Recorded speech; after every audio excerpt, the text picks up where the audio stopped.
Oke teman-teman, selamat datang kembali ya di channel YouTube saya. Langsung aja ya, kita gas ke sharing kita malam ini ya. Minggu ini tuh banyak banget ada data yang keluar dari US yang bisa kita jadiin patokan ya untuk kita tahu nanti rilis data CPI di minggu depan tuh akan kayak gimana ya. Ini bisa teman-teman lihat ada kemarin tuh ada ISM Manufacturing PMI, ada price, ada ADP.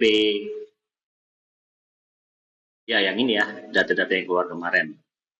Nah, tapi gini, pertanyaan besarnya tuh, apakah semua data ini, data yang udah rilis ini, cukup bikin The Fed pangkas suku bunga Desember nanti? Kita bakal bahas ya teman-teman. Kita bahas bareng kesimpulan dari data-data yang udah rilis itu biar teman-teman tuh bisa prediksi arah market bakalan condong ke arah mana.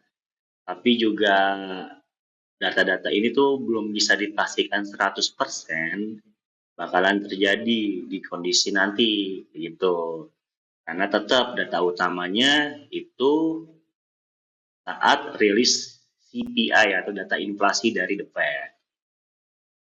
Dan di akhir video nanti juga saya bakal kasih strategi kalau ternyata rilis datanya itu menunjukin inflasi ternyata masih tinggi ya teman-teman ya. Oke, saya mau langsung bahas di intinya ya teman-teman biar durasi videonya tuh nggak terlalu panjang. Jadi saya mau bahas core CPI gitu ya. Nah, core CPI ini apa sih teman-teman? Ini ada pengertian ya. Jadi ini tuh kayak indeks harga konsumen kalau di Indonesia ya. Jadi ngukur perubahan harga barang dan jasa dari perspektifnya customer atau perspektifnya konsumen.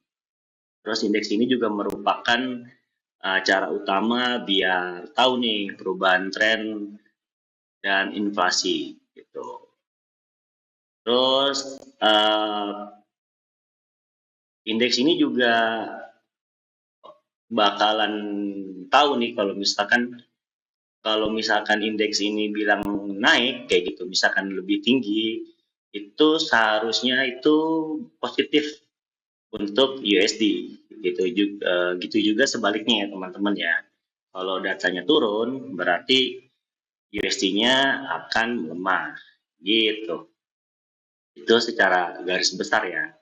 Kalau dari pengertian ini tuh. Nah, ini saya buka dulu. Nah, tapi data CPI ini tuh noisy teman-teman. Karena data ini tuh mencakup semua komponen. Ada energi, ada jasa, transportasi, ya lain-lainnya lah. Yang bisa nih teman-teman lihat di sini ya. Sebentar. Nah ini. Ini tuh saya ambil dari situsnya Bureau of Labor Statistics. Teman-teman, ini tuh kayak badan pusat statistik lah kalau di Indonesia kayak gitu. Nah ini juga kalau misalkan teman-teman mau lebih detailnya lagi bisa cek di situs ini. Di sini tuh ada soal item ya, ada food, ada energy, ada apa namanya ini yang tidak bukan konsumsi dan energi. Nah ini yang biasanya itu dijadikan data untuk core CPI teman-teman ya. Tapi saya tuh akan lebih fokus sih untuk melihat data core CPI-nya. Karena ya The Fed bakalan ambil itu sebagai sampel.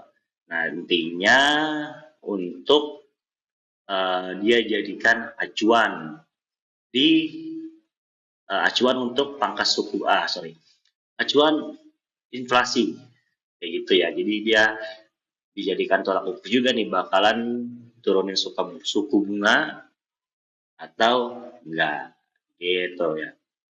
Ini data yang mereka jadikan acuan sih teman-teman.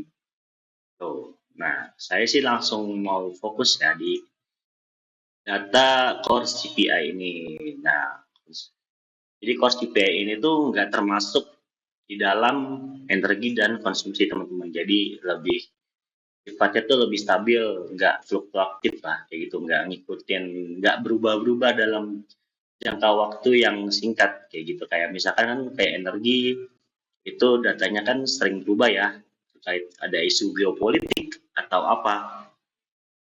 Jadi ya lebih berubah sih, lebih lebih lebih ini tuh lebih stabil kayak gitu. Nah, kita tuh ambil sampel dari sini, teman-teman. Jadi data terakhir yang core CPI bilang ini, yang kemarin ya, Oktober 24 Oktober kemarin, September, ini data untuk bulan September, keluarnya Oktober ya teman-teman ya. Jadi gitu, kayak misalkan ini September, 11 September, nanti di sini Agustus, berarti ini tentang CPI-nya, core CPI-nya si bulan Agustus. Jadi gitu, biar nggak bingung teman-temannya. Jadi ini 24 Oktober itu rilis data core CPI dari bulan September.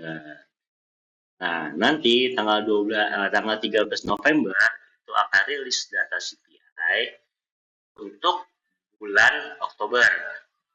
Nah, itu. Nah, ini angka sebelumnya kan 3% ya teman-teman ya.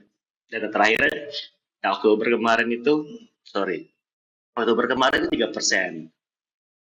Terus yang sebelumnya itu 3,1% teman-teman ya. Jadi artinya secara keseluruhan data ini bilang tuh kalau inflasinya tuh turun gitu kan dari 3,1 ke 3%. Tapi ini tuh masih tergolong tinggi buat The Fed karena The Fed itu punya target inflasi itu pengennya turun sampai ke 2%. Lama masih di atas 2%, ya The Fed anggapnya inflasi masih tinggi. Begitu ya. Nah, ini bisa teman-teman lihat story-story si core CPI ini ya, dari mau teman-teman lebih tahu tuh ada lengkap di sini ya. Ini tuh secara garis besar aja teman-teman, karena ya balik lagi.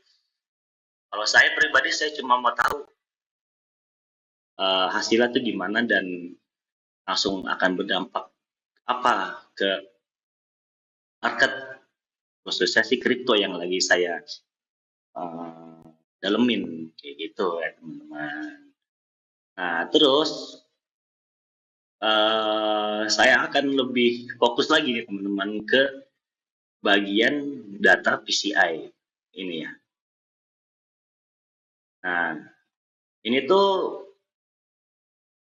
data favoritnya The Fed kalau mau menentukan inflasi tinggi atau enggak, kayak gitu. Jadi PCI ini tuh data yang enggak volatile dan cakupannya tuh luas dari berbagai aspek itu USI. Nah, ini itu yang dipakai The Fed untuk menentukan arah inflasinya, turunkah atau naikkah, kayak gitu. Karena kenapa PCI gitu? Ini tuh nggak volatile, sama sih kayak core CPI tadi, tapi beda aspek. Core CPI itu nggak mencakup seluruh kawasan US. Jadi ini tuh PCI ini ya untuk negara itu sendiri sih teman-teman, kebijakan yang akan ke arah mana, kayak gitu ya. Nah, terus PCI ini juga dampaknya terhadap dolar itu ada dua.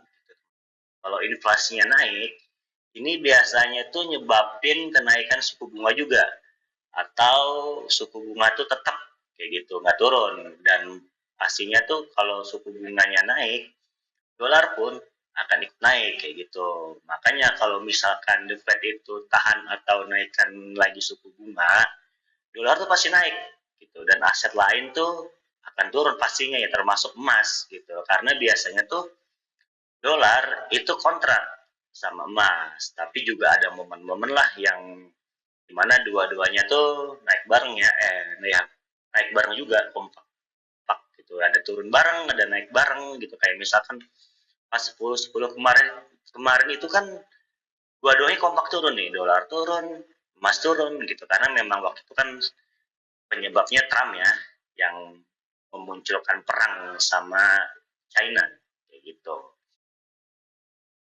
Nah, terus apa sih dampaknya buat aset kripto sama saham kayak gitu? Jadi yang pasti sih investor tuh bakalan menghindari dulu gitu kalau misalkan si ya siapa namanya inflasinya ini naik gitu loh. Karena ya pasti investor tuh akan pindah ke dolar yang dibilang lebih aman lah kayak gitu ya. Karena lebih aman dan pastinya juga dolar ketika misalkan si suku bunga tuh nggak dinaik, nggak diturunin, pasti itu akan menguatkan dolar gitu. Nah dari data terakhir nih yang kemarin rilis tanggal 26 Agustus, data sebelumnya itu kan 2,9, forecastnya 2,9, actual juga 2,9 yang menandakan berarti inflasi itu stuck kayak gitu, nggak naik nggak turun. Dan ini tergolong tinggi teman-teman ya, karena balik lagi The Fed itu pengennya 2% dan kemarin data yang muncul itu 2,9.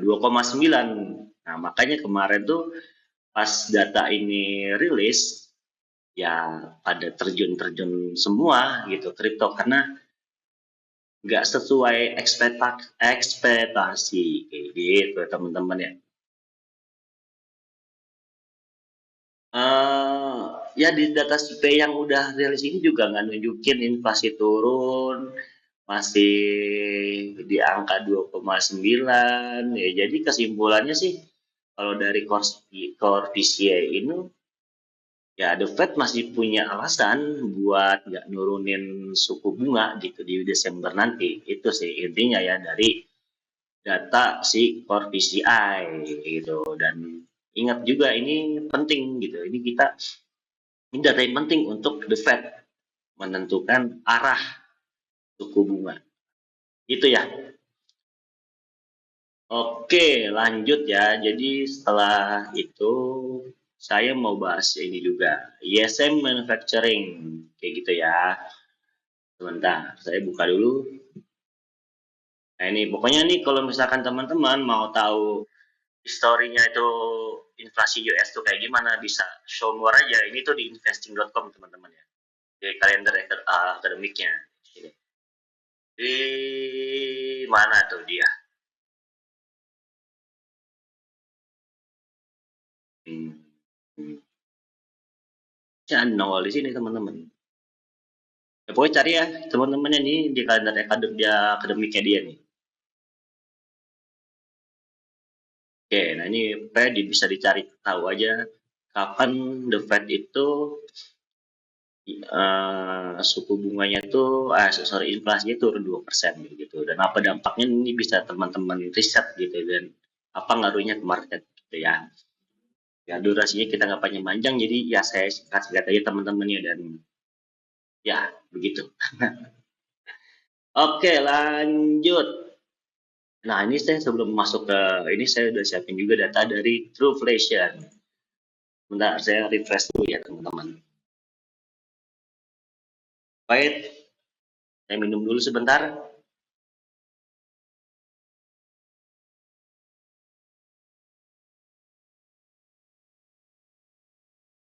Oke, Trueflation ini tuh jadi ya dikeluarin sama lembaga swasta sih tuh di US. Dia ini hitungannya hari. Gitu. Jadi biasanya dia rilis duluan ini per hari hitungannya. Nah hari ini tuh inflasi turun teman-teman, jadi 2,55% gitu. Nah ini kemarin sempat ya, kemarin tuh sempat naik ke 2,69. Tapi sekarang inflasi itu turun. Nah, ini sebenarnya bisa kita jadikan salah satu juga sumber. Biasanya kalau dia naik, ini kan angkanya tuh nggak pasti ya. Angkanya itu beda sama The Fed keluarin gitu. Nah, ini kalau misalkan ini naik, teman-teman, nggak pasti sih, nggak pasti juga, tapi bisa kita artikan, oke, inflasi naik di The Fed nanti, di CPI. Nah, ini udah menunjukkan penurunan nih teman-teman ke 2,55%. Artinya ada peluang lah, gitu. Peluang untuk inflasi turun dari 2,9% tadi, bisa turun ya mungkin ya 2,5 itu udah lumayan lah. Gitu saya udah lumayan 2,5%-nya itu bisa bisa banget sih buat menurut saya ya, bisa banget untuk The Fed pangkas suku bunga gitu. Kalau lihat data ini ya teman-teman ya, ini sih turun sih. Iya, good sih nih buat datanya ya. Mudah-mudahan aja terus turun. Jadi tandanya nanti data CPI yang keluar pun akan turun inflasinya. Gitu. Reflation.com kalau mau teman-teman cari tahu ini ya, gitu. Indeksnya. Lanjut kita ke ini. ISM Manufacturing Purchasing Manager Index atau PMI ya. Singkatnya, ISM ini tuh buat mengukur biaya produksi pabrik atau perusahaan di US, teman-teman. Terus di dalamnya itu ada tenaga kerja, pesanan, pengiriman, dan lain-lain. Gitu. Ini bisa teman-teman baca ya di sini. Terus contohnya tuh kalau manufaktur tuh ya, kalau yang teman-teman belum tahu tuh ya kayak makanan, minuman, otomotif, tekstil, dan lain-lain gitu. Nah, kalau angkanya rilis turun biasanya tuh di bawah dianggap turun tuh di bawah 50 gitu. Kalau artinya tuh ekonomi itu melambat. Kalau misalkan atau ekonomi lemah ya. Atau kalau misalkan di bawah 50. Jadi ada indikasi The Fed itu akan pangkas suku bunga. Gitu juga sebaliknya kalau angkanya naik. Nah, dari data yang keluar kemarin 3 November itu sebenarnya turun teman-teman ya dari 4,91 jadi 4,87. Jadi artinya ekonomi US itu lagi lemah atau lagi melambat ya teman-teman. Jadi aktivitasnya itu ya cenderung menurun gitu. Nah, kalau yang ISM price ini kan price ada PMI ada price ya. Nah, saya buka dulu.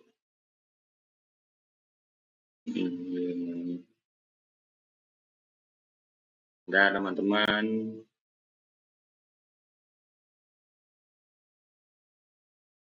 Sorry, tadi saya udah nyiapin sebenarnya tapi hilang.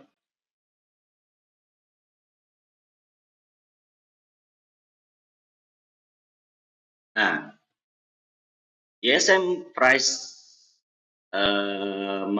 ISM manufacturing price ini itu nunjukin dampaknya ke konsumen. Misal pabrik mau beli bahan baku nih teman-teman, tapi harga bahan bakunya tuh naik.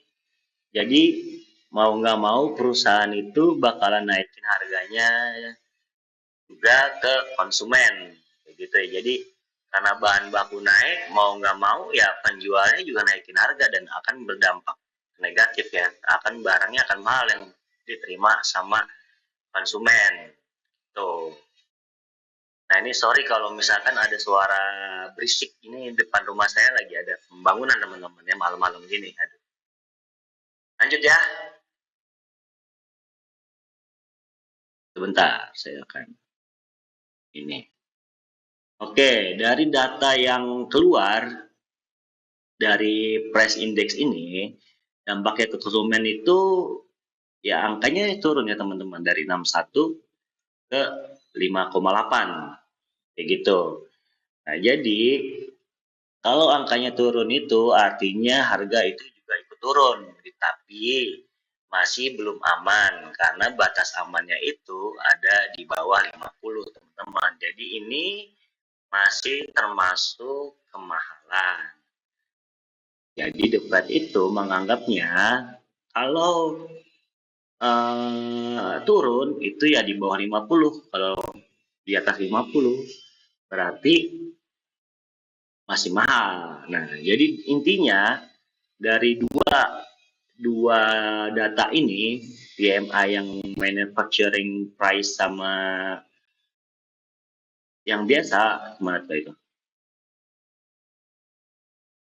Hmm, sama ini, sorry, mana tadi ya? Ini yang PMI. Jadi PMI itu nunjukin pelemahan. Jadi sinyal ekonomi itu lagi turun teman-teman ya. Jadi ini ya, tuh turun ya, turun. Jadi The Fed itu karena situasinya lagi ekonominya lemah, itu bisa pangkas suku bunga.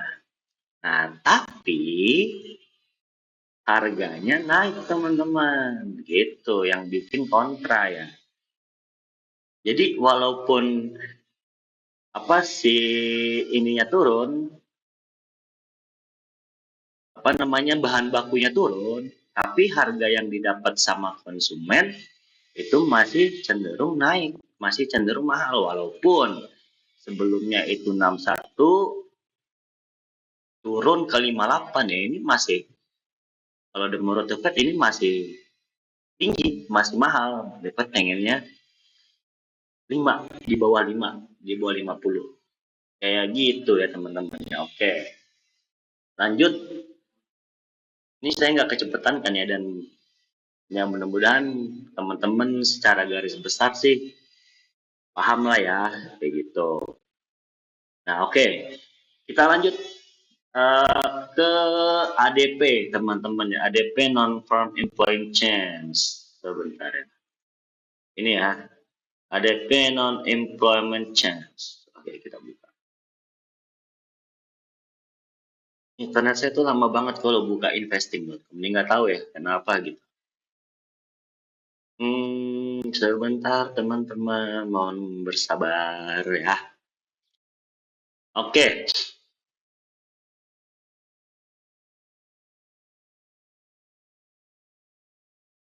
Nah, ADP ini itu laporan dari perusahaan swasta di US, teman-teman, tentang lowongan kerja.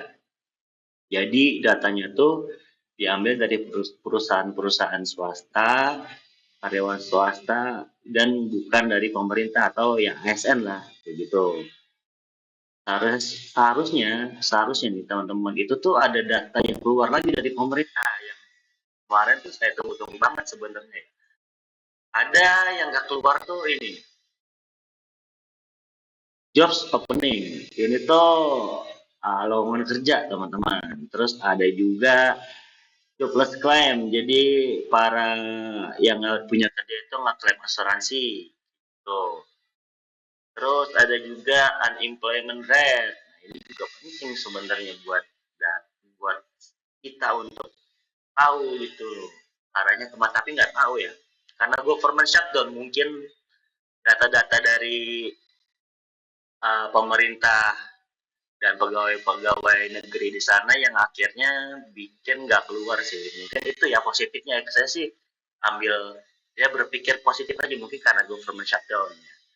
Jadi datanya tuh nggak rilis. Nah, jadi tapi ini juga bisa kita jadikan acuan. Ya ADP ini juga kita bisa jadikan acuan untuk kita tahu gimana kondisi tenaga kerja tuh di sana ya. Nah, datanya tuh naik teman-teman dari minus 29 ini ke 42.000. Artinya apa? Ini saya coba ringkas saja ya biar videonya nggak kepanjangan gitu. Jadi intinya lowongan kerja di swasta itu naik nih, bahkan melampaui ekspektasinya, ekspektasi dari survei gitu forecastnya 32K dinaik ke 42K ya. Jadi intinya lowongan kerja terutama di perusahaan swasta itu masih banyak. Terus perusahaannya juga masih nambah karyawan. Jadi ya ekonominya tetap jalan dong.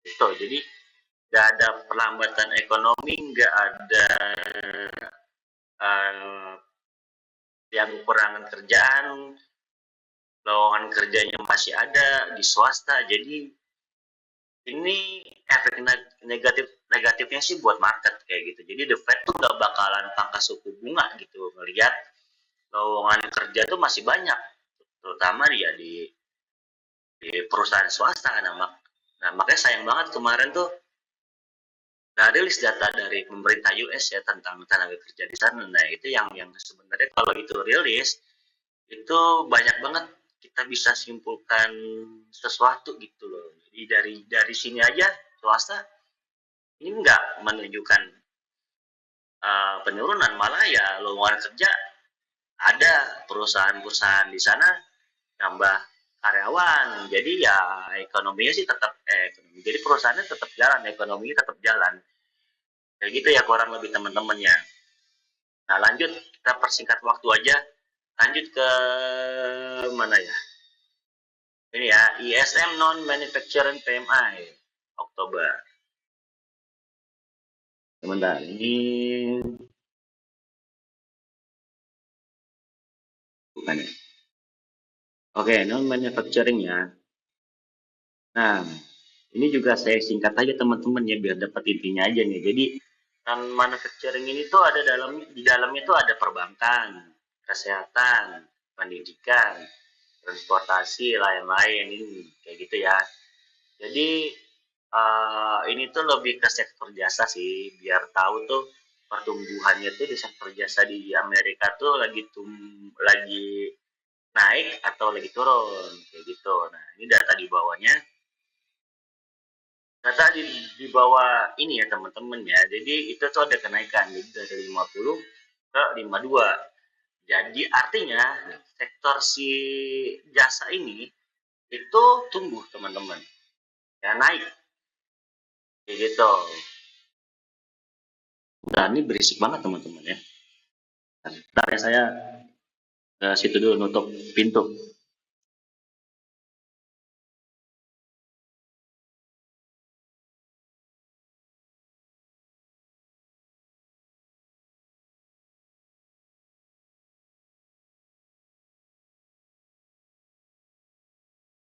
Oke, teman-teman, kayaknya susah nih buat ngilangin suara-suara ini karena deket banget. Kayak jadi saya mohon maaf kalau suaranya agak sedikit berisik teman-teman ya. Oke, saya lanjut ke sini. Jadi angkanya naik dari 50 ke 52. Jadi sektor si jasa ini artinya tumbuh nih. Jadi ekonominya si US artinya baik-baik aja. Nah, tapi kalau kita buka data si price-nya, mana dia? Ini ya. Oke. Bentar, seperti biasa lama. Ini kayak tadi ya, harganya gitu loh. Jadi yang berdampak ke konsumen gitu. Oke. Nah, di sini angkanya tuh naik teman-teman dari 69 ke 70. Artinya harga-harga di sektor jasa ini naik nih. Jadi kalau harganya naik, tekanan inflasi itu juga pasti akan semakin kuat kan karena kan inflasi itu kan didasarkan sama harga-harga itu naik ya teman-teman gitu. Jadi ya dari sektor ini ada kenaikan di harga sama kayak tadi di sektor yang non jasanya ya kayak gitu. Jadi ya kesimpulan dari dua data yang jasa dan non jasa ini sih menunjukkan eh, ekonomi emang mulai lemah sebenarnya gitu loh. Terus inflasinya tuh turun stabil. Terus ya bisa bikin The Fed itu untuk pangkas suku bunga. Tapi data yang keluar itu malah kontra nih teman-teman gitu kan. Ekonominya, jadi ekonomi tumbuh gitu loh. Ekonomi tumbuh tapi harganya naik kayak gitu. Jadi sebenarnya The Fed tuh nunggu data kalau misalkan di US itu misal tanda-tandanya ekonomi itu mulai lemah, terus inflasinya turun, stabil ya, turun stabil ya gitu. Jadi selama misalkan selama 6 bulan turun stabil di bawah misalkan di bawah 2,5%. Nah itu memastikan The Fed itu akan pangkas suku bunga. Tapi data yang keluar dari data-data ini itu menunjukkan kalau ya ekonomi itu emang lemah, inflasinya turun, ada di apa namanya data tadi, tapi harga-harganya naik, gitu. Jadi ya ini akan jadi The Fed itu mikir-mikir lagi untuk mangkas suku bunga, kurang lebih kayak gitu ya dari data-data yang kita dapatin ini. Tuh, sayang banget sebenarnya data-data dari pemerintah tuh nggak keluar ya, kayak gitu. Saya juga kayak udah nungguin terus kecewa lah kayak gitu. Oke, lanjut teman-teman ya. Saya cek dulu saya masih record atau enggak. Oke, masih record. Saya nih record live ya teman-teman ya. Biar nggak ada waktu untuk buang waktu untuk editing sebenarnya. Paling saya cuma kencangin audionya aja nanti gitu. Biar nggak makan waktu sih. Oke, lanjut. Saya mau ke sini, teman-teman. Ini yang saya post malam di tweet saya ya. Dari Universitas Michigan di US. Kayak gitu. Ini juga saya mau singkat aja, teman-teman ya. Ngebahasnya biar nggak terlalu lama juga. Kalau mau lengkapnya bisa baca di sini. Tapi saya juga nanti akan saya bacakan sini sebenarnya. Nah, di Michigan ini itu mereka ngadain survei teman-teman ke masyarakat buat tahu gimana kondisi ekonomi pribadi mereka nih. Jadi kayak misalkan keuangan mereka tuh gimana, terus pekerjaan tuh mereka gimana, pesimis atau optimis kurang lebih kayak gitu. Nah, singkatnya masyarakat itu kebanyakan pesimis sama ekonominya masing-masing, ekonominya sendiri. Dan pada akhirnya daya beli masyarakat itu turun. Jadi ini tuh sebagai perlambatan ekonomi. Kalau ekonominya melambat, berarti itu bisa bikin The Fed pangkas suku bunga. Gitu. Ya, oke ini saya mau bacain dari sini ya. Gitu. Nah ini data ini mengukur seberapa optimis konsumen AS terhadap ekonomi kayak gitu. Nah berarti karena di warga US ini pesimis, jadi ya mereka bakalan ya daya beli mereka tuh bakalan berkurang, terus udah mulai nggak belanja lagi, terus hubungannya sama inflasi itu gimana? Nah ini, ketika sentimen konsumen melemah, permintaan barang jasa bisa turun, kalau permintaan turun, tekanan harga jual berkurang, inflasi bisa ikutan turun. Nah, tapi inflasi turun kalau kondisi ekonominya melambat itu bukan sinyal sehat. Kayak gitu. Nah, ini teman-teman bisa baca sendiri ya. Kesimpulannya itu kayak gimana? Jadi ini udah saya jelasin semuanya lengkap di sini. Yang pada intinya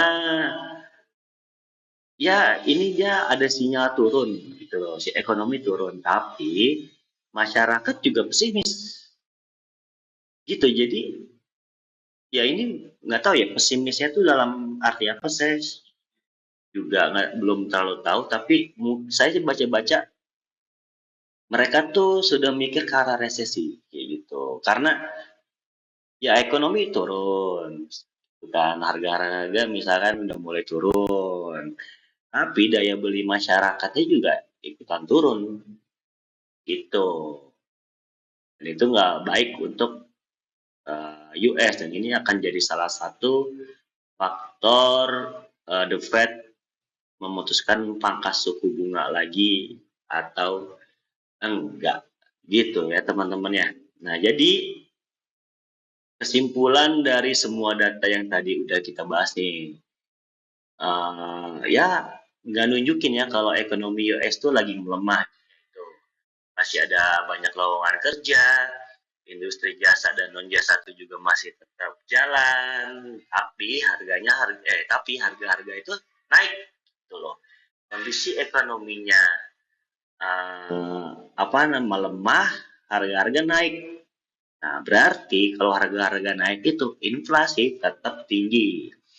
Ini yang bisa bikin The Fed itu tunda atau nggak turunin suku bunga di Desember nanti. Nah, ini akan berdampak banget untuk market atau aset beresiko kayak saham, kripto, Bitcoin, gitu ya. Ini akan, kalau nggak sampai turunin sih, ya indikasi bear market mungkin ya.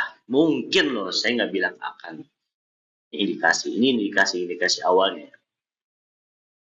Oke, udah kita tadi bahas data. Saya mau lanjut ke Bitcoin-nya ya, kripto pasar kriptonya sendiri gitu loh. Dan dari data yang dikeluarin tadi itu, nah, saya mau buka data dulu dari ETF ya. ETF ini persen ini dikeluarin dari UK teman-teman. Kemarin tuh sebenarnya udah bagus banget loh, ada inflow. 6 November ada inflow 3 digit dari BlackRock. Totalnya 3 digit. Sayang banget hari ini kemarin teman-teman keluar lagi dana dari ETF gitu. Jual barang lagi, BlackRock-nya jual barang 131 juta teman-teman. Validity itu 256, totalnya 558. Not good buat Bitcoin dan kripto pada umumnya. Ya teman-teman ya, ini ada outflow lagi. Ya, menunjukkan pelemahan sih untuk Bitcoin gitu. Terus saya juga mau buka kondisi market saat ini ya. Ini coba saya refresh dulu. Nah, ini data ini tuh saya ambil dari CoinGlass teman-teman ya. Jadi teman-teman tuh bisa klik cari aja CoinGlass, terus teman di sini tuh lengkap banget datanya teman-teman. Ada liquidation, funding rate semuanya. Ini tuh udah lengkap banget. Nah, kalau dari Fear and Greed ini menunjukkan tuh ya kondisi sekarang Fear gitu, teman-teman ada 21. Cukup bagus di angka BTC yang masih ada di 100 ribu teman-teman. Jarang-jarang loh orang takut sama pasar ketika harganya tuh tinggi teman-teman. Dari all time high itu kita baru turun tuh sekitar 19% teman-teman. Tapi market tuh udah menunjukkan ketakutan nih. Tapi yang saya sering bilang ya, saya akan lebih suka tuh ketika market sudah masuk extreme fear. Nah, ini biasanya tuh momen-momen para whales, para institusi itu mulai akumulasi. Dan di saat ini biasanya retail tuh buang barang teman-teman. Gitu ya. Dan ini juga liquidation map dari BTC hari ini teman-teman. Di sebelah kiri ini nih, yang long dan yang kanan ini yang short. Kelihatan seimbang tapi lebih banyak ke long, dan ini ada potensi BTC itu akan short long squeeze teman-teman. Kalau dia turun sampai 98 itu akan ada 1,59 miliar dolar yang akan terkena lukidasi. Kayak gitu. Nah, teman-teman salah satunya apa enggak nih? Dari sini yang lagi ngelong BTC. Jadi harap hati-hati ya. Tuh. Kemarin saya juga ada sempet post ya, ini rame kemarin di thread saya gitu. Saya posting ini sebenarnya bukan sebagai data yang saya jadikan acuan utama, tapi jadi rame gitu. Banyak yang kontra. Padahal ya ini kalau untuk orang-orang yang bermain di futures market, ini tuh penting. Saya sebagai yang sering main di futures market, saya akan baca data ini gitu. Oke, saat ini BTC lagi di sini posisinya, terus akan mengarah ke atas kayaknya gitu. Saya akan standby gitu loh. Saya akan standby, tunggu di sini misalkan. Ketika nanti ada tanda-tanda BTC akan koreksi, saya akan pasang short. Nah, itu yang sebenarnya saya maksud gitu, bukan analisa jangka panjang. Ini hanya sekedar hari ini aja, jangka pendek banget hari ini ya, mungkin cuma sejam 4 jam kayak gitu. Tapi ya banyak yang kemarin tuh kayak ya apa sih apa buka dong, jangan cuma sehari, jangan cuma 30 hari, tapi buka sampai setahun kayak gitulah. Konteksnya aja beda teman-teman, mereka nggak tahu apa yang saya maksud. Saya cuma share untuk ya ini gambaran kalau teman-teman lagi main di futures market gitu loh, yang lagi posisi long atau short, bisa data ini bisa di teman-teman jadikan sumber kewaspadaan gitu ya. Jadi ini bukan sumber utama. Kita tahu oh di sini kita beli karena dia akan naik nih. Kalau dia udah sikat akan naik nggak gitu. Ini salah satu data aja kayak gitu ya. Jangan dijadikan patokan. Jangan teman-teman dari data ini teman-teman limit order di sini di harga 98624 untuk pasang long. Belum tentu teman-teman, bisa aja BTC turun terus ke sini. Nah, teman-teman kena stop loss kayak gitu ya. 7 hari kayak gini posisi shortnya numpuk, 30 hari ini posisi shortnya numpuk. Kalau saya ngelihat ini, saya akan senang. Kenapa teman-teman? Kayak bisa teman-teman lihat ya, ada potensi BTC itu naik kan? Naik ke teman-teman. Ngehajar para short dalam jangka pendek. Itu. Karena di market kripto tuh kita nunggu dia naik 10%, 15% tuh gampang teman-teman, nggak kayak saham yang 5% aja bisa nunggunya seminggu, 2 minggu. Nah, ini di market kripto tuh saya sukanya begitu. Naiknya bisa dalam berhitungan jam bisa kenceng, setinggi turunnya juga sama. Makanya saya suka lah sama dinamika yang ada di kripto gitu ya.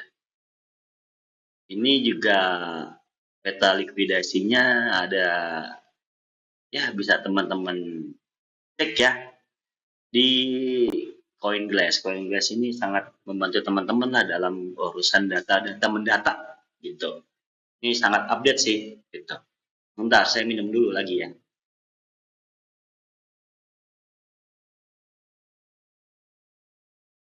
Nah, terus saya juga mau bahas teman-teman nih satu hal yang banyak orang tanyain dan dulu juga saya sempat bingung sebenarnya gitu. Jadi um, harga itu berbeda teman-teman. Misalkan ya teman-teman itu masuk BTC di exchange lokal misal di Indodax gitu. Terus teman-teman analisanya itu pakai chart, misalkan ini lagi saya buka Coinbase. Memang di sini tuh bisa dirubah. Di atas ini ada tulisan USDT. Nah, teman-teman bisa kerubah ke IDR. Iya, ini menunjukkan IDR 1,7 M gitu. Tapi ini tuh nggak bisa dijadikan. Misalkan teman-teman pasang harga di sini.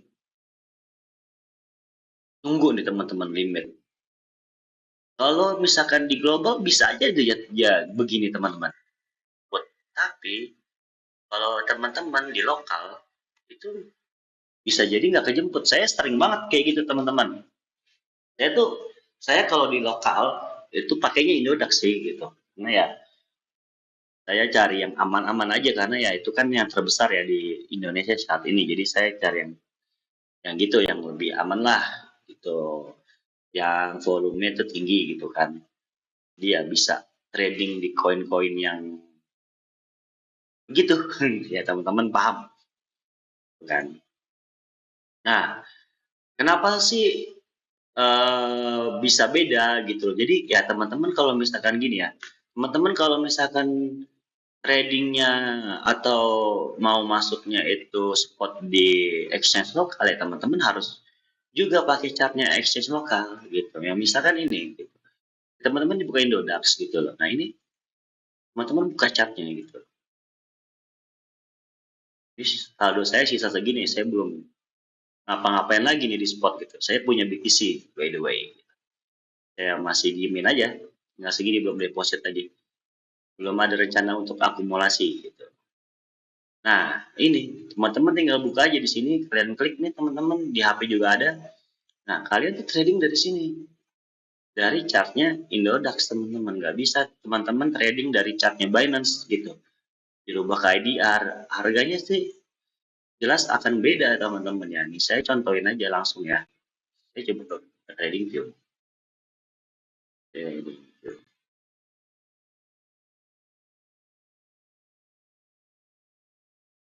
Buat teman-teman yang masih bingung gunain trading view, saya ada video teman-teman ya.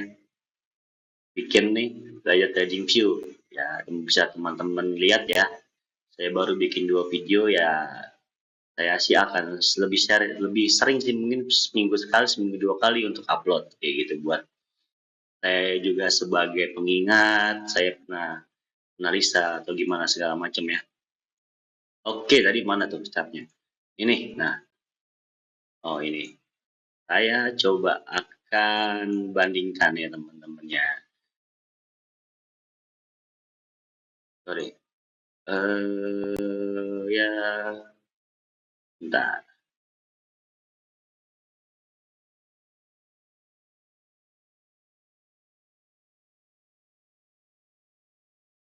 Ini kayak saya masukin sini. Coba saya rubah ke 15 menit teman-teman ya.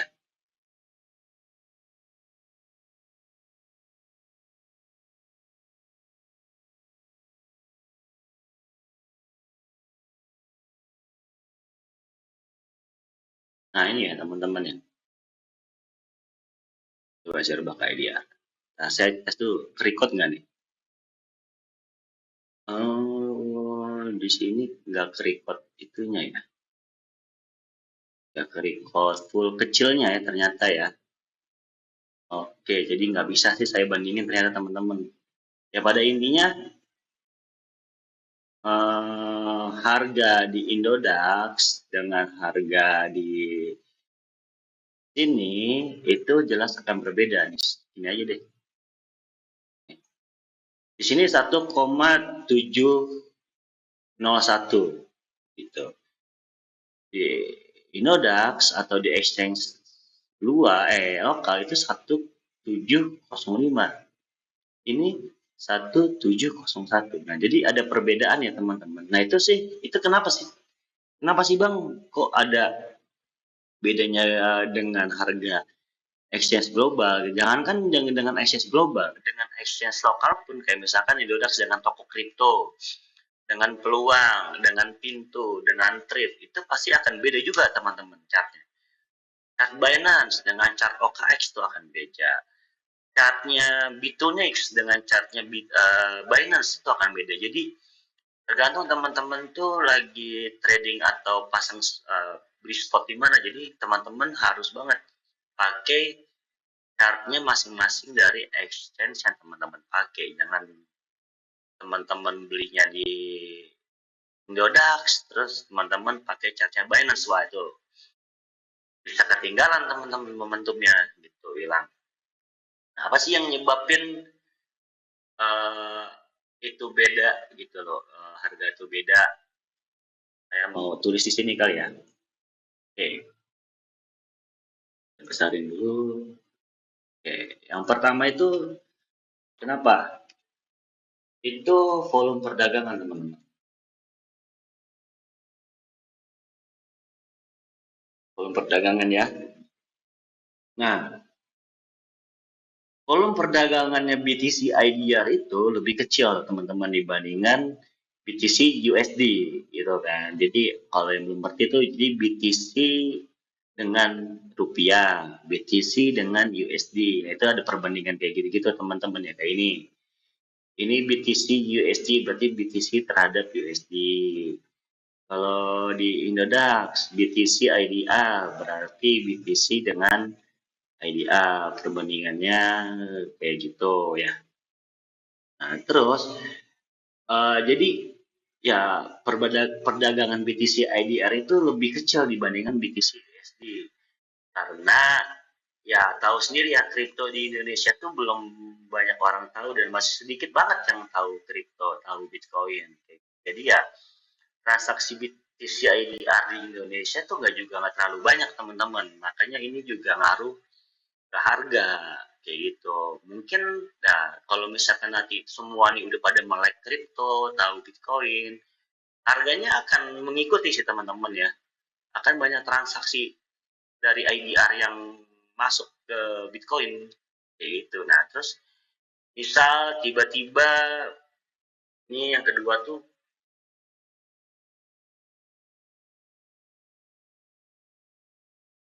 eh, terus yang kedua tuh biasanya tuh lebih ke permintaan sih ya teman-teman. Jadi ada namanya arbitrase apa ya namanya? Permintaan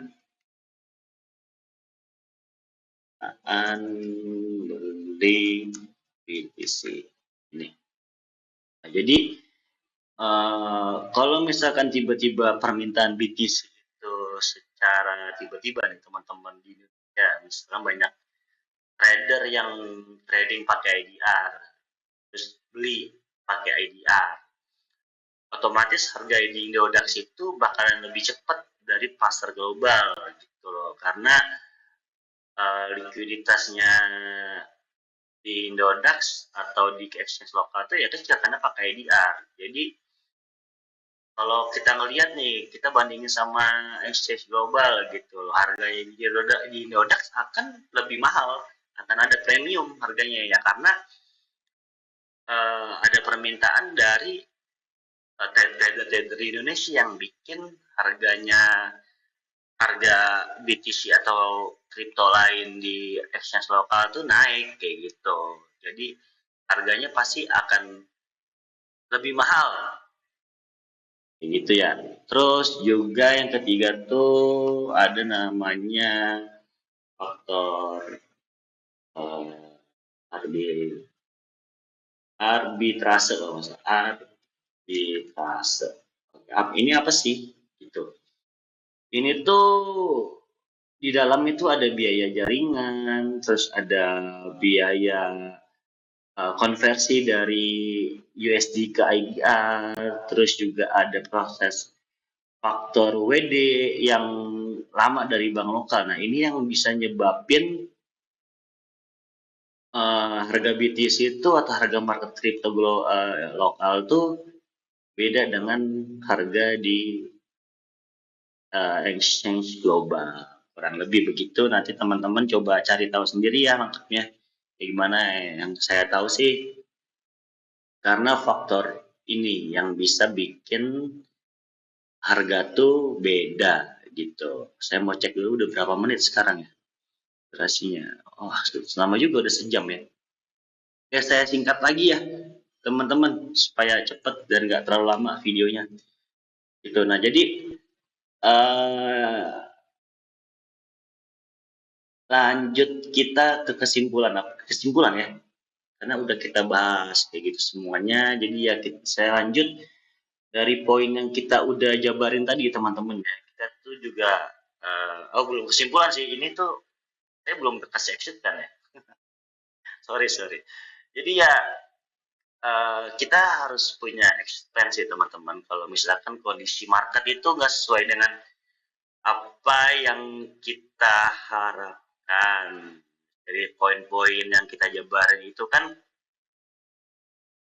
lebih ke arah negatif ya untuk untuk pasar, gitu kan. Nah, terus eh ya kita harus realistis sih teman-teman, kalau misalkan kondisi nggak sesuai, jangan sampai kita tuh nggak realistis sama kondisi pasar.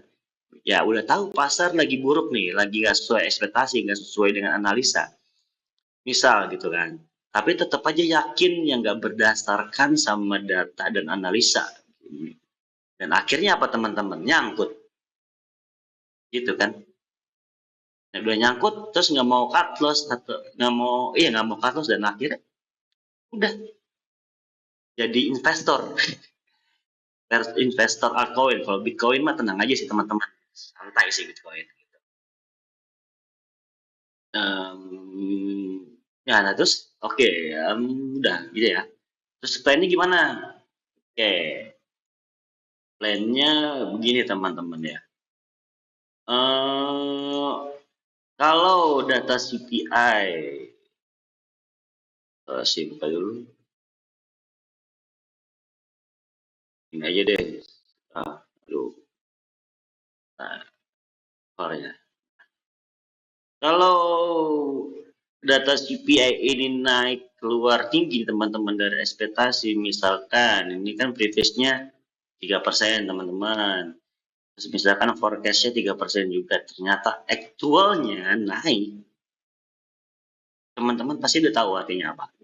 Inflasinya naik teman-teman. Terus akhirnya The Fed nggak jadi pangkas suku bunga. Gitu kan ya.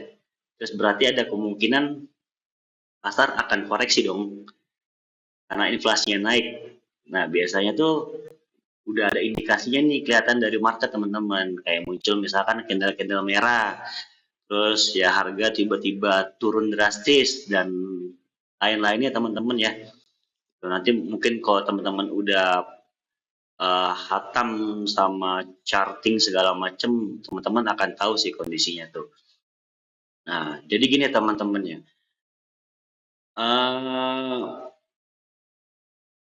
gimana ya saya bilangnya, kalau teman-teman kemarin ada yang masuk nih di altcoin, terutama saya akan bahas altcoin bukan BTC ya. Karena ya BTC santai sih gitu loh. Tinggal DCA udah. Kalau yang maunya invest ya, kalau saya sih invest gitu. Saya kalau BTC turun saya akan tetap akumulasi, tapi nggak langsung all in gitu. Saya turun cicil, misalkan turun 10% saya cicil, turun lagi 5%, 10% saya cicil lagi masuk. Jadi nanti akan ada average price yang oke sih gitu.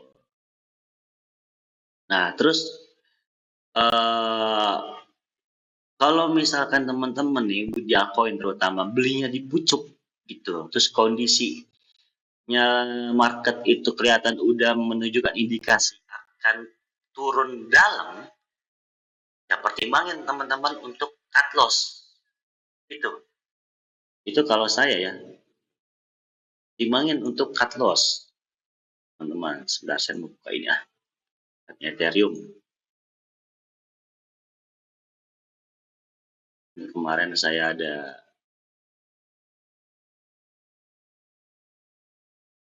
apa analisa ya.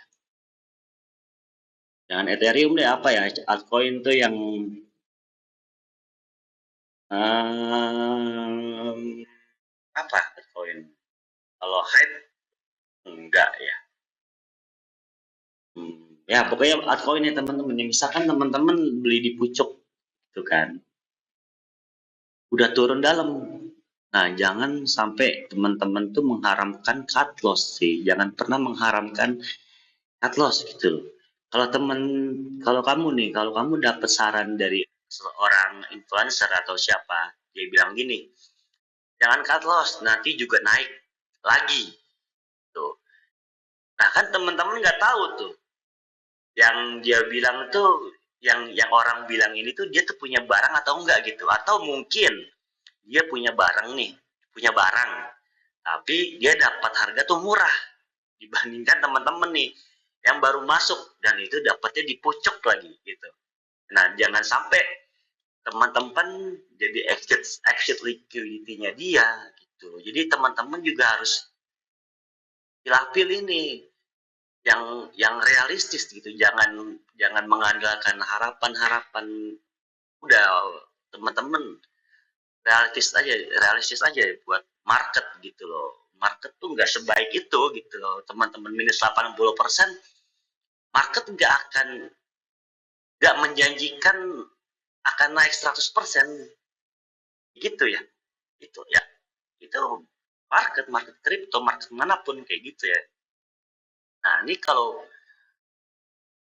di pikiran saya, jadi ya lebih baik cut loss, rugi sedikit ya teman-teman, dibandingin sampai di atas misal 30%, 40%, 50%, itu rugi banget waktu. Di altcoin terutama itu rugi banget teman-teman. Walaupun nanti naik 100%, kenapa enggak teman-teman cut loss, sisanya itu teman-teman masukin lagi di titik terendahnya dia gitu. Kenapa nggak nunggu momen itu, dibandingin teman-teman minus 80% gitu. Terus teman-teman tungguin aja dia sampai naik 100%. Teman-teman cuma dapat 20%. Rugi waktu. Ya kan, profit hilang. Kalau misalkan teman-teman cut loss nih, berani cut loss, ya teman-teman akan dapat profit yang lebih maksimal dibandingin teman-teman hold yang belum tentu itu akan ke situ harganya. Nah, itu yang saya terapin. Itu prinsip saya sih kalau misalkan saya masuk pot di altcoin gitu, karena ya balik lagi ya teman-teman ya, um, altcoin tuh di setiap siklus banyak yang tiba-tiba hilang teman-teman, yang projectnya nggak jalan, yang dikabur developernya, yang kabur si ownernya, itu banyak banget loh. Bisa dihitung lah teman-teman siap siklusnya yang altcoin itu bertahan. Teman-teman juga jangan terlalu percaya sama kata orang. Teman-teman dapat sinyal dari influencer A, dari grup sinyal ini itu, masuk ini koin ini ada potensi naik 1000 kali lipat gitu. Teman-teman masuk nih dengan harapan sesuai nih, ternyata ambles, koinnya hilang, developernya cabut, terus dan teman-teman kemana? Sayang teman-teman ya. Kalau saya, sebelum saya masuk altcoin itu, saya akan cari cari fungsinya gitu. Saya saya tuh biasanya saya cari tahu dulu gitu loh. Produknya tuh apa, projectnya tuh apa, dia bikin apa, kayak gitu kan. Terus fungsinya apa? Dia bikin project itu untuk untuk kita gitu, dan dipakai nggak sama orang-orang produknya di dunia nyata. Kalau misalkan cuma sekejar project angan-angan doang, ngapain masuk ke situ gitu loh.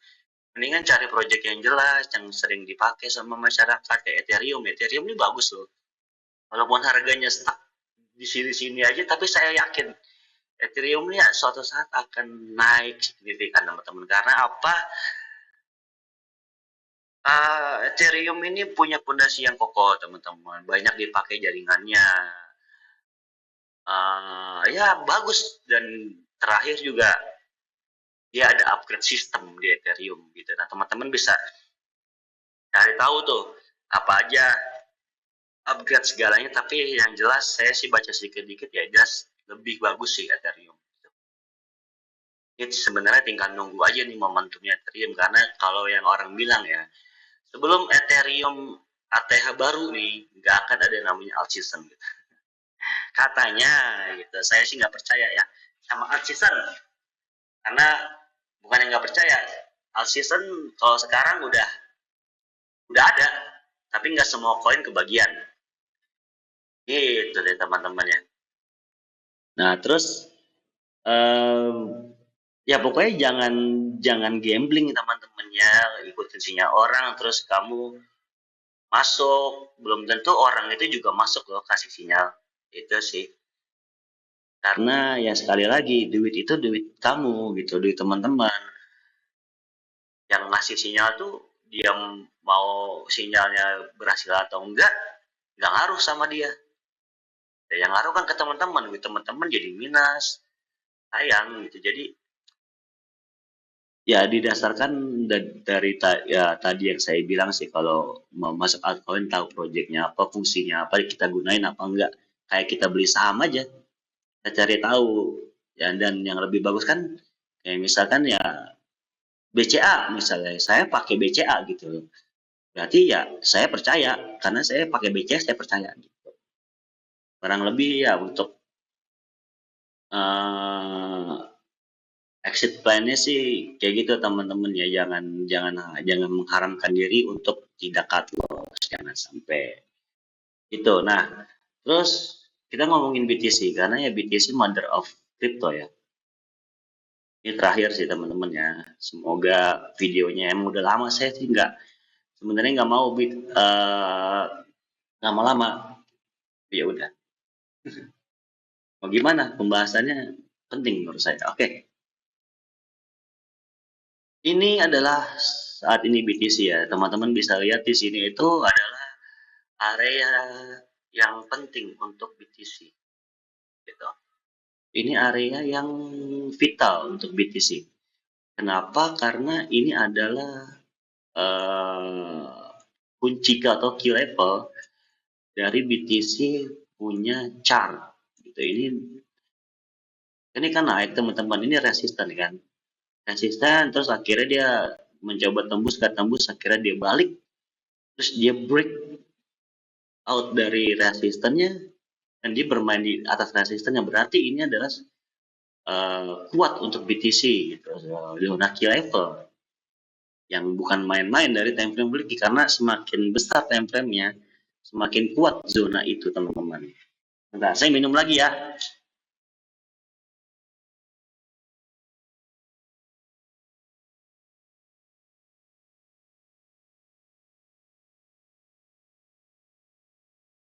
Oke, di level mana sih Bang kira-kira kalau misalkan nanti SPI datanya menunjukkan inflasinya tinggi, atau nanti Desember The Fed gak pangkas suku bunga gitu. Kalau dari time frame weekly di sini tuh ada namanya fair value gap teman-teman. Di angka 92 sampai 85 ini fair value gap di time frame weekly yang belum BTC isi gitu. Harus gak sih diisi? Kalau dari data yang ini sih ya ada yang nggak diisi ya, tapi mulai sampai sini ini tuh diisi semua teman-teman fair value gap-nya. Oke, di sini nih ada fair value gap diisi, kemudian dia naik. Nah, jadi di level ini teman-teman bisa tandain di sini ada fair value gap teman-teman. Ya ini dulu ya. Di sini ada level fair value gap kisaran 92806. Sekali lagi teman-teman saya tekankan, jangan jadikan angka yang saya muncul ini sebagai patokan teman-teman. Ini adalah area teman-teman. Area yang teman-teman bisa pantau kalau BTC turun. Jangan berpatokan sama angka yang saya keluarin ini, karena di setiap exchange, sekali lagi exchange, itu beda-beda angkanya teman-teman ya. Oke, di sini ada virtual gap dari time frame weekly. Di sini juga pasti ada yang namanya order block teman-teman di time frame di sini. Kalau kita nanti kita buka ya, kita zoom in ke daily. Oke, ini ya. Nah ini saat ini sih BTC lagi. BTC lagi kritis teman-teman ya. Ini jangan sampai low ini teman-teman di break sama BTC teman-teman. Ini, wah ini jangan sampai ini di break sama BTC. Kalau ini di break, terus bisa dia cross candle di bawah sini, akan begini teman-teman. Tas, wah ini ada kemungkinan penurunannya akan dalam sih. Gitu bisa bisa di bawah 90.000 mungkin. Mungkin kalau nanti kondisi market buruk, buruk banget. Ya teman-teman ya. Nah, terus, nah ini zona-zona yang bisa teman-teman pantau. Di sini ada fair value gap, teman-teman ya. Kayak tadi di time frame weekly nih. Nah, di sini juga ada yang namanya order block, teman-teman. Ini valid. Ini order block valid ya. Ini ada di area 80.000. Di bawahnya ini ada demand, teman-teman. yang bikin harganya tuh mantul ya. Aduh, sorry. Nah ini area demand ya. Ini conclusion lagi. Ini conviction sama kok, maksudnya ini berkesinambungan nah, sama area resisten. Nah, dari time frame daily ya. Nah, berarti tandanya area ini juga kuat untuk kalau misalkan BTC visit lagi ke area ini akan jadi area yang kuat banget untuk BTC lanjut lagi naik. Tapi dalam banget teman-teman turunnya. Sekitar 20%. Kecil lah 20% gitu. Koreksi wajar BTC. Kayak yang saya bilang kemarin, BTC udah naik ratusan persen, 700%. Koreksi cuma sekitar 30, 40, 50%. Itu wajar banget dari kenaikan yang signifikan. Ini area-area yang bisa teman-teman pantau untuk saat ini. Di sini juga teman-teman sebenarnya bisa ada area juga yang cukup oke. Kalau BTC turun ya, ini juga bisa jadi area pantulan nih buat BTC. Gitu. Di sini teman-teman ya. Nah, ini juga di angka 96 sama 93 ini juga bisa jadi BTC begini break si low ini buat ngambil di para longnya atau nyari liquidity-nya dia terus lebih balik naik. Ini bisa jadi gitu. Kalau misalkan ini terjadi, nah teman-teman siap aja case-nya untuk masuk BTC lagi. Ini kemungkinan kalau misalkan ini akan terjadi kalau misalkan datanya baik teman-teman ya. Oke deh, misalkan data inflasi nanti turun, naik. Misalkan dia begini, sampai bulan nanti Desember ketika The Fed mutusin pangkas suku bunga. Ternyata ketika Desember dia nyampe sini, The Fed pangkas suku bunga. Wah ini, men, ini akan naik, saya jamin. Kan begini teman-teman. Kalau nanti skemanya positif, saya nggak bilang ini ya areanya, tapi kalau nanti tiba-tiba data CPI di bulan November ini buruk, inflasi naik, ya saya berharap dia akan koreksi di zona-zona ini, terus tiba-tiba nanti The Fed akhirnya pangkas suku bunga, dia rebound. Akhirnya dia bikin ATH baru sebelum melanjutkan penurunannya.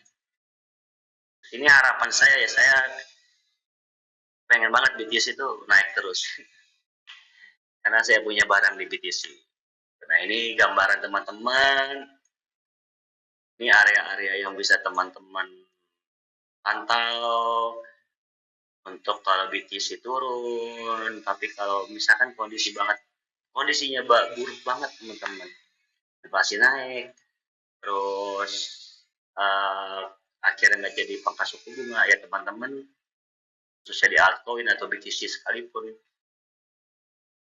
um, ya untuk pertimbangan untuk misalkan kalau yang udah profit di altcoin ya pertimbangkan untuk kita profit gitu, diambil keuntungannya ya, parsial aja 50% atau full juga nggak apa-apa gitu. Nanti kalau udah kondisi marketnya rebound lagi masuk lagi dari bawah dibandingin nyangkut kayak gitu sih ya kurang lebih.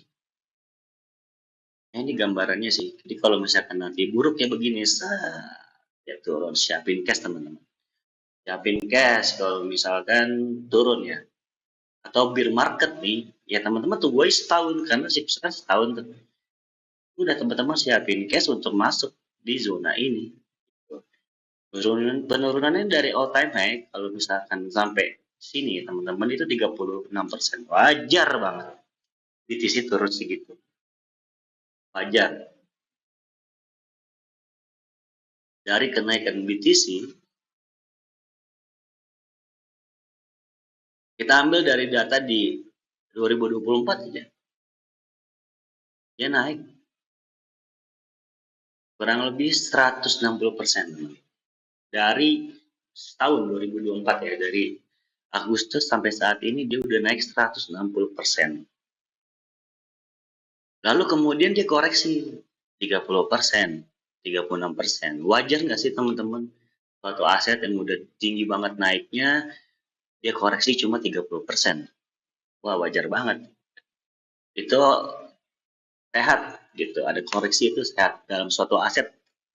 Kalau naik terus itu malah bahaya, ngeri. Tiba-tiba dihajar gitu loh. Itu teman-teman ya. Jadi ya siklus sekarang ini tuh menurut saya sih sangat berbeda karena ada institusi masuk juga, ada negara. Ya kalau ETF Bitcoin itu ada plus minus sih sebenarnya gitu. Karena dulu kan yang nguasain retailnya, sekarang yang nguasain para ETF kan, para manajer investasi. Jadi dia beli Bitcoin untuk diperdagangkan di marketplace-nya dia sendiri gitu. Jadi dia tahan nih BTC-nya. Ya retail nggak bisa ambil itu gitu. Jadi si manajernya ini ya dia bikin, misalkan dia bikin aplikasi khusus dia punya Bitcoin, ya orang-orang investor tuh masuk ke situ. Nah buruknya, positifnya berarti akan ada likuiditas yang besar untuk market karena ada ETF ini, dia beli barang banyak, dia simpen gitu kan. Nah, itu positifnya. Negatifnya, jumlahnya kan besar nih si ETF ini. Kalau sampai dia buang barang, itu yang akan bikin market crash. Karena ya sekalinya buang barang, nggak mungkin sedikit, pasti langsung banyak. Gitu. Efeknya akan berdampak sangat besar untuk kripto. Gitu ya, plus minus ya teman-teman, ada ETF-nya segala. Ada ETF Bitcoin gitu-gitu ya. Jadi makin rame kripto, jadi makin banyak yang masuk Bitcoin. Jadi volume tinggi, kenaikan tinggi, penurunan juga tinggi juga ya, itu dinamika yang saya senang sih. Gitu. Oke, mungkin itu aja teman-teman. Jadi kesimpulannya sih dari semua data minggu lalu yang minggu ini ya yang udah rilis itu, ya The Fed kelihatannya belum bisa kasih alasan kuat untuk pangkas suku bunga lagi di Desember. Tapi belum juga itu bisa jadi tolak ukur atau kepastian The Fed gak akan pangkas suku bunga lagi. Semua itu akan kejawab ketika minggu depan, ini jadwalnya, next week. Ini ya data ini munculnya ada jobless nih. Ini keluarnya setelah CPI ini. Ya pokoknya ini adalah penentuan kondisi market akan ke arah kayak gimana. Mudah-mudahan saya tetap berharap inflasinya turun sehingga The Fed pangkas suku bunga, market kembali rally lagi karena dari geopolitik isunya Trump sama US sama China tuh udah stabil lagi kayak gitu. Terus juga ada mahkamah dari Amerika itu mau membatalkan tarifnya Trump yang dianggap ilegal gitu. Jadi itu sentimen positif untuk market kripto, asalkan The Fed-nya juga kasih yang positif untuk market. Begitu ya.